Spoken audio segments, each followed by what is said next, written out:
So hello everyone, कैसे हो आप सभी लोग। मैं हूं आप लोगों का इंग्लिश टीचर सुमित ठाकुर आप लोगों के सामने। और आज एक बहुत ही इंपॉर्टेंट टॉपिक है जो मैं डिस्कस करने वाला हूं आपके साथ। कुछ बच्चों का कमेंट आया था एंड द क्वेश्चन वाज कि सर पेपर इजी आएगा या टफ आएगा। वैसे तो मुझे लगता है कि अभी इस वीडियो को बनाना नहीं चाहिए था, एंड में ज्यादा काम करती है। एंड में माइंड में आता है ये क्वेश्चन, एग्जाम के 2 दिन 3 दिन रह जाते हैं कि यार पेपर इजी आएगा या डिफिकल्ट आएगा। बट कोई नहीं, तुम्हारा स्ट्रेस कम करने के लिए मैं अभी इस वीडियो को बना रहा हूँ। बना क्या रहा हूँ, बना दिया है और आप लोग देख रहे हो, ठीक है। पेपर इजी या टफ वाली बात होता नहीं है, ये प्रवचन वाली बात है जो टीचर्स लोग देते हैं, मैं भी दे रहा हूँ। वाओ, दैट इज कि पेपर इजी डिफिकल्ट नहीं होता है। आता है कोई चीज तो वो इजी है, और नहीं आती है तो वो क्या है, डिफिकल्ट है। अगर कोई चीज नहीं आती है तो इजी चीज भी डिफिकल्ट लगती है।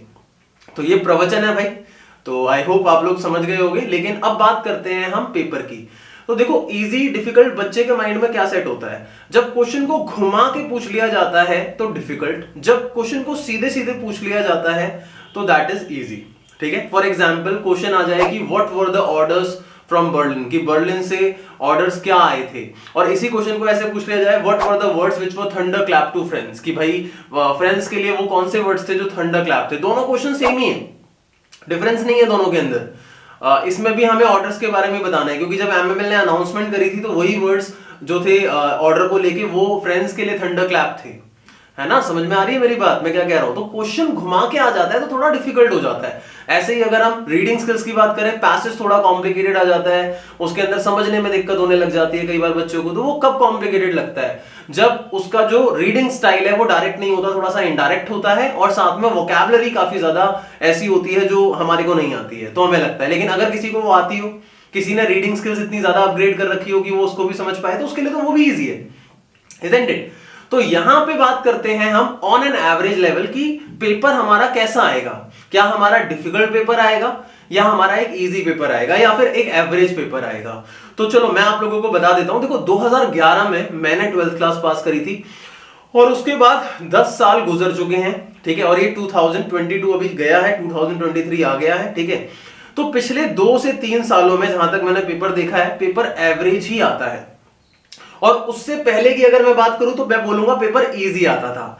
अब आप ये सोचोगे कि सर पहले इजी आता था, अभी क्या एवरेज हो गया, तो इसका मीनिंग क्या हुआ। देखो आपने देखा होगा पिछले 2-3 सालों के अंदर सीबीएसई ने क्या करा है, पेपर को थोड़ा सा एक तरीके से प्रैक्टिकल बेस्ड बना दिया है। आप एमसीक्यू बेस्ड क्वेश्चन देख रहे हो आ रहे हैं, है ना। पहले नहीं होता था ऐसा, बच्चे फॉर्मेट्स को लर्न कर लेते थे और उसके बाद बस कुछ नहीं करते थे, पेपर पे जाके उगल देते थे, ठीक है। लेकिन आज के टाइम पे क्या है, रीडिंग स्किल में भी एमसीक्यू बेस्ड है। आप कहीं से भी लाइन उठा के कुछ भी कॉपी करके नहीं लिख सकते हो।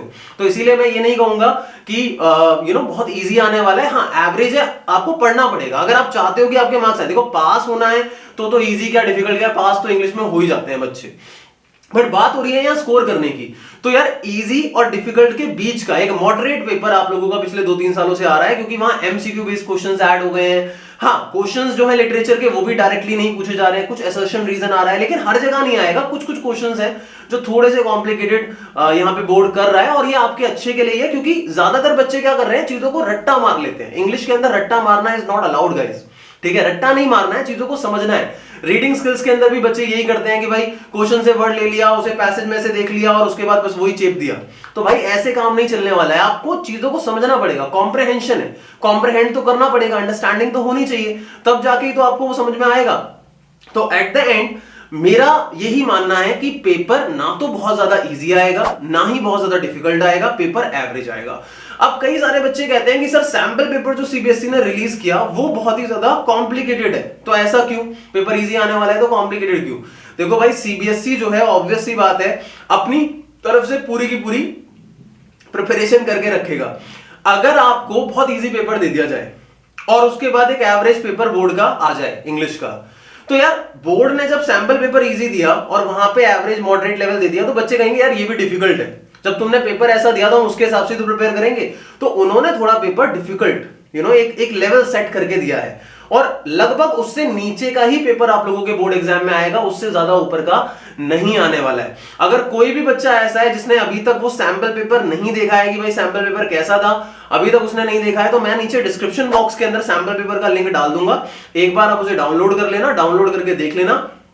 कि उसके अंदर क्या हो रहा है, ठीक है, उसके अंदर कैसा पेपर आया, आपको समझ आ रहा है नहीं आ रहा। अगर आपके लिए वो इजी है तो इट मींस भाई इजी ही पेपर आने वाला है, क्योंकि उससे ज्यादा डिफिकल्ट आपके लिए कुछ भी नहीं होने वाला है, ठीक है। तो दोस्तों लास्ट में यही बोलना चाहूंगा कि आप लोग प्रिपरेशन करो। कहते हैं ना एक कि भाई कर्म कर फल की इच्छा मत कर, तो फल की इच्छा मत करो, अभी कर्म करो। जितना ज्यादा कर्म करोगे आपका फल उतना ही ज्यादा पका हुआ होगा, उतना ही ज्यादा अच्छा होगा। तो मेक श्योर प्रिपरेशन करते रहो, डरने वाली कोई बात नहीं है, टेंशन बिल्कुल भी नहीं लेनी है। क्यों? क्योंकि तुम्हारे सुमित भैया तुम्हारे साथ हैं और हर एक पल। अब देखो बच्चे ने कल या परसों ही कमेंट करा था शायद, और मैंने आज ही इस चीज को लेकर वीडियो बना दी ताकि उस बच्ची के माइंड में डाउट ना रहे। समझ में आ रही है बात? तो मैं तुम्हारे साथ हूं हर वक्त, और तुम लोगों की प्रिपरेशन को बेटर बनाना मेरा काम है, और तुम लोगों की मदद करना मेरा काम है। जिस तरीके का भी कंटेंट तुम लोगों को चाहिए होगा, तुम टेलीग्राम ग्रुप है हमारा, उसमें मेंशन करो। टेलीग्राम का लिंक नीचे डिस्क्रिप्शन बॉक्स में, अगर आपने ज्वाइन नहीं किया टेलीग्राम में अपने डाउट्स मेंशन करो, किस तरीके का कंटेंट चाहिए, वहां पे आप मैसेज कर सकते हो। चैनल नहीं है, ग्रुप है, तो मैसेज करना वहां पे अलाउड है, तो मैसेज कर सकते हो, लेकिन यूजफुल मैसेज ही करना, इंपॉर्टेंट मैसेज ही करना। फालतू की बातें करोगे तो मैं वहां से निकाल दूंगा, सीधी सी बात है भाई। कम बोलो सुखी रहो, ठीक है, सॉरी कम बोलो नहीं, सच बोलो सुखी रहो, ठीक है। तो अब यहां पे बात करते हैं बच्चों हम अगले पॉइंट की, दैट इज नोट्स। कई सारे बच्चों को नोट्स अभी तक नहीं मिले हैं। नोट्स मैंने टेलीग्राम में पिन कर रखे हैं। टेलीग्राम ग्रुप को ज्वाइन करोगे, पूरे के पूरे चैप्टर्स के, राइटिंग स्किल्स के, हर एक चीज के नोट्स तुम्हारे सुमित भैया ने तुम्हारे लिए बना दिए हैं, और वो आप लोगों को मिल जाएंगे। तो मेक श्योर जितना जल्दी हो सकता है टेलीग्राम ग्रुप को ज्वाइन जरूर कर लो। एट द एंड बच्चों चैनल को सब्सक्राइब कर लो, बेल आइकन को हिट कर दो, ताकि लेटेस्ट वीडियोस की नोटिफिकेशन मिलती रहे। और मैंने सिलेबस कराना स्टार्ट कर दिया है, कंटेंट पहले से अवेलेबल है चैप्टर पे, सॉरी चैनल पे, लेकिन फिर भी मैं फ्रेश कंटेंट बना रहा हूं अच्छा सा। तो मेक श्योर चैनल को सब्सक्राइब कर दो और बेल आइकन को हिट कर दो। मिलते हैं अपने अगले वीडियो में। Thank you so much for being here.